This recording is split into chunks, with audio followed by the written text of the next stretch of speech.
Earth, 7 seas, 7 continents, 196. How many provinces in the Philippines?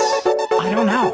How many? Believe it or not, 81. Abra, Kalinga, Aurora, Laguna, Maguindanao, Ifugao, Isabela, Aklan and Basilan, Sulu, Biliran, Leyte, Cagayan, Bulacan and Palawan, Batanes, Batangas, Bohol, Guimaras, Agusan del Norte, Agusan del Sur, Capiz, Cavite, Bataan, Masbate, Ilocos Norte, Ilocos Sur, Tarlac, Tawi-Tawi, Cebu, Sarangani, Camarines Norte, Sorsogon, Compostela Valley, Quezon, Zambales, Camarines Sur and Bukidnon, Zamboanga, Sibugay and Del Sur, Albay, Zamboanga del Norte din, there's Pampanga, Nueva Ecija, Nueva Vizcaya and Camiguin. These are the Philippine provinces. Every Pinoy in the world comes from one of them. Mabuhay! These are the Philippine provinces. There are 7,107 islands.